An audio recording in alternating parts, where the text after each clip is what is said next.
கன்னிராசி அன்பர்கள் உங்களுக்கு இந்த குரு வக்ர பயிற்சி, சனி வக்ர நிவர்த்தி என்னென்ன மாதிரி பலன்களை கொடுக்க போகுது அப்படின்னா பலன்களை ரெண்டு பகுதியா சொல்றேன். சோ வீடியோ ஸ்கிப் பண்ணா பாருங்க. ஃபர்ஸ்ட் பகுதி, முற்பகுதி, நவம்பர் 11 டு டிசம்பர் 5 2025 வரைக்கும் கன்னிராசி அன்பர்கள் உங்களுக்கு குரு பகவான் லாப குருவா இருக்கார். லாப குருவா இருக்கவர் கன்னிராசி அன்பர்கள் என்ன வேலை செய்றீங்க அப்படின்னாலும், ஃபேன்சி ஸ்டோர் வச்சு நடத்தினாலும் சரி, ஒரு பெரிய பேஷன் ஜுவல்லரி ஸ்டோர் வச்சு நடத்தினாலும் சரி, இல்ல ஜுவல்லரியே வச்சு நடத்தினாலும் சரி, லாபம் அப்படின்றத சாலிடா அவர் கொடுத்துருவாரு.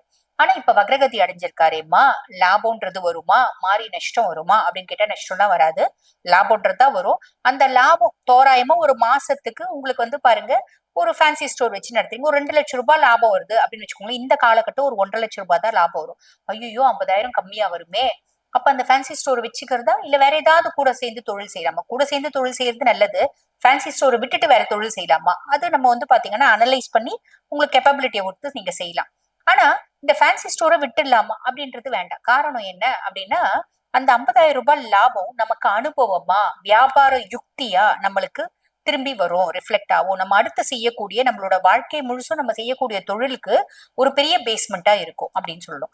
ஆக இந்த லாபம் வந்தாதான் செய்வேன் அப்படின்னு கூட்டி கழிச்சு கணக்கு கணக்கு கணக்கு அப்படின்றது வேண்டாம். சில நேரங்கள்ல நம்ம கணக்கு கொஞ்சம் தப்பா போற மாதிரி இருக்கும், பின்னாடி டபுள் த லாபம். நம்மளோட அந்த யுக்தி வந்து பாத்தீங்கன்னா கையாளுவோம் பத்தியா, அது இந்த காலகட்டத்தை கிடைச்ச யுக்தியா இருக்கும் அப்படின்னு சொல்லலாம். ஆக இது வந்து பாருங்க, லாபத்துல கொஞ்சம் நஷ்டம், அந்த லாபம் கம்மியா வரும் அப்படின்னு சொல்லிக்கலாம். அப்படி ஒரு இம்பாக்ட். அதுக்கும் மேல சனி வந்து பாத்தீங்கன்னா உங்களுக்கு கண்டக சனியா இருக்காரு. கண்டக சனியா இருக்கவர் மேல வந்து பாத்தீங்கன்னா அவர் வந்து நவம்பர் 27 வக்ரகதி அடைஞ்சிருக்கவர், நிவர்த்தி அடைகிறாரு, வக்ர நிவர்த்தி. அதுக்கு மேல டிசம்பர் 5 வரைக்கும் குருனோட 9ஆம் பார்வை சனி மேல இருக்கு. அப்ப கண்டக சனி ஆல்மோஸ்ட் நல்லிஃபை ஆயிடுறாரு. வக்ரகதி அடைஞ்சிருந்தாலும் அவரோட வக்ர பார்வையெல்லாம் இருக்கு பாத்தீங்களா, அதெல்லாம் ஆல்மோஸ்ட் நல்லிஃபை ஆயிட்டு குருனோட பார்வை இருக்கிறதுனால. இது முற்பகுதி. பிற்பகுதியை சொல்லணும் அப்படின்னா டிசம்பர் 5 2025 டு மார்ச் 11 2026 வரைக்கும் கன்னிராசி என்பர்கள் உங்களுக்கு குரு பகவான் வந்து பாத்தீங்கன்னா தொழில் ஸ்தானத்துல இருப்பார், தொழில் குருவா இருப்பார். தொழில் குருவா இருக்கவர் தொழில மேன்மை, முன்னேற்றம், ஒரு அபரிவிதமான வளர்ச்சி இதெல்லாமே ஏற்படுத்துவார். ஆனா வக்ரகதி அடைஞ்சிருக்காரேம்மா, இதெல்லாம் ஏற்படுத்த மாட்டாரா அப்படின்னா சாலிடா ஏற்படுத்துவாரு. வக்ரகதி அடைஞ்சிருக்க குரு என்ன பண்ணுவாரு, தொழில்ல சின்ன சின்ன காம்ப்ளிகேஷன்ஸ், ஒரு சோதனை அதுக்கு பின்னாடி சாதனை அப்படின்ற மாதிரி சின்ன சின்ன காம்ப்ளிகேஷன்ஸ் அப்படின்றத ஏற்படுத்துவார். எப்படி உதாரணத்துக்கு சொல்றோம் அப்படின்னா, நீங்க வந்து பாருங்க ஒரு ஸ்தாபனம் வச்சு நடத்துறீங்க அப்படின்னா உங்ககிட்டயே வேலை செய்வாங்க, உங்களுக்கு அகைன்ஸ்டா வந்து பாத்தீங்கன்னா நிறைய வேலை செய்வாங்க. ஒண்ணும் இல்ல, அவன் சரியா வேலை செய்யல அப்படின்னு கூப்பிட்டு திட்டினீங்க அப்படின்னு வச்சுக்கோங்களேன், உடனே அவன் 10 பேரை கூட்டி உட்கார வச்சுட்டு நாங்க வந்து பாருங்க லேபர் ஆஃபீஸ், ஸ்ட்ரைக்கு, யூனியன் அப்படின்ற மாதிரிலாம் பண்ணுவோம். அப்ப நம்ம எப்படி அவங்கள டீல் பண்ணணும்? ரொம்ப சிம்பிள், ரொம்ப சிம்பிள். என்ன பண்ணலாம், அவங்கள கூப்பிட்டு அப்பா நீ தான்ப்பா இந்த இடத்துல பயங்கர புத்திசாலி, உன்ன மாதிரியே எல்லாரும் புத்திசாலியா உன்ன மாதிரியே ஹார்ட் ஒர்க் பண்றவங்களா இருந்தா பிரச்சனையே இல்லை, அப்ப நீ தான் மத்தவங்க கிட்ட வேலை வாங்கணும் அப்படின்னு திருடங்கிட்டயே சாவி கொடுத்த கணக்கு. நம்ம கொடுத்து கொஞ்சம் நல்லபடியா பேசலாம், ஒரு சிலவங்க அதுக்கும் அசர மாட்டாங்க, அப்ப அவங்கள வேற மாதிரி கொஞ்சம் மத்தவங்கள வச்சு நைஸா ட்ரீட் பண்ணிக்கிறது நல்லது. நம்ம பேசினா சரி வரல அப்படின்னா மத்தவங்கள இன்னொரு பார்ட்னரை வச்சு டீல் பண்ணிக்கிறது நல்லது அப்படின்னு அர்த்தம். ஆக கொஞ்சம் ஸ்மூத்தா போனா தொழில் செய்யற இடத்துல எந்த விதமான காம்ப்ளிகேஷன்ஸும் கிடையாது, சோதனைகளும் கிடையாது, வேதனைகளும் கிடையாது, சாதனை மட்டும்தான் அப்படின்னு சொல்லலாம். புரியுதுங்களா? அதுக்கும் மேல உங்களுக்கு பிற்பகுதியில கண்டக சனி மேல குருனோட பார்வை இல்லை. முற்பகுதியில 9ஆம் பார்வை இருந்துச்சு இல்லைங்களா, பிற்பகுதியில பார்வை இல்லை. அப்ப கண்டக சனி என்ன பண்ணுவாரு, 2 விஷயத்துல கவனம் அப்படின்றது தேவை. ஒண்ணு ஆரோக்கியம், ஆரோக்கியம் சார்ந்த கவனம். இன்னொன்னு பயணம், பயணம் சார்ந்த கவனம். நாங்க வந்து ரொம்ப எஃபிகசியான டிரைவருங்க, நாங்க பல்ட்டி அடிச்சு கூட வண்டி ஓட்டுவோம், படுத்துக்கிட்டே கூட கார் ஓட்டுவோம், அந்த அளவுக்கு எங்களுக்கு திறமை இருக்கு, கரெக்ட் தான், ஒத்துக்கலாம்.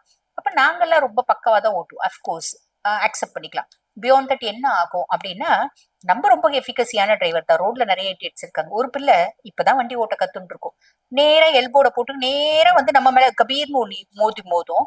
அது எல்போர்டு போட்டுங்குது, அது என்ன பண்ண முடியும்? 4 திட்டு திட்டுவோம், 4 கத்து கத்துவோம், காசு கேட்போம். அதுவும் வந்து பாத்தீங்கன்னா இப்பதான் கத்துக்குது, அப்படி இப்படி நம்ம தான் சமாதானமாயி நம்ம நம்மளே காம்ப்ரமைஸ் ஆகி வராம இருக்கும். அப்ப இதை எப்படி அவாய்ட் பண்றது? ரொம்ப சிம்பிள். நம்ம ரொம்ப எஃபிகசியான டிரைவரா இருந்தாலும் தூரத்துல கொஞ்சம் வண்டி சரியில்லாத மாதிரி ஒண்ணு வருதுன்னா நம்ம ரொம்ப சேஃபா ரொம்ப ஒதுங்கி போயிடணும். அவன் என்ன வேணா ஆட்டம் போட்டுன்னு எங்க விழுந்து எழுந்தாலும் பரவாயில்ல, அதுக்கப்புறம் நம்ம நிதானமா போகணும். இந்த மாதிரி கொஞ்சம் எக்ஸ்ட்ரா காஷியஸ்னஸ் அப்படின்றது தேவை. ஆரோக்கியத்துல கண்டிப்பா கவனம் அப்படின்றது தேவை. ஏன்னா சனியினோட அதாவது குருனோட பார்வை இல்லை இல்லைங்களா சனி மேல. சோ கண்டக சனி அவரோட வேலையை ஆரம்பிப்பாரு. அவர் என்ன கொடுக்கணும் அப்படின்னு உங்களை டார்கெட் பண்ணுவாரு. பெருசா கவலைப்பட வேண்டாம், கொஞ்சம் கவனமா இருக்கிறது நல்லது அப்படின்னு சொல்லலாம். ஆக நான் சொன்ன சின்ன சின்ன விஷயங்கள்ல கவனம் அப்படின்னா மட்டும் போதுமானது. இந்த காலகட்டம் நல்லது நடக்கும், நல்லது மட்டுமே நடக்கும்.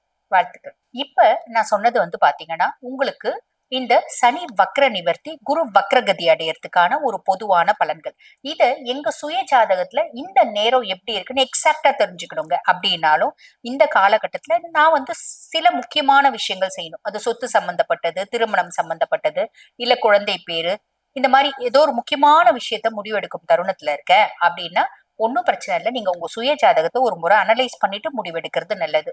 அந்த மாதிரி சுய ஜாதகத்தை அனலைஸ் பண்ணணும் அப்படின்னா நான் பேசிட்டு இருக்கும்போது என்னோட வாட்ஸ்அப் நம்பர் கொடுத்துருப்பாங்க. அந்த வாட்ஸ்அப் நம்பருக்கு கால் பண்ணி அப்பாயின்மெண்ட் ஃபிக்ஸ் பண்ணி என்கிட்ட பேசிக்கலாம். தேங்க்யூ.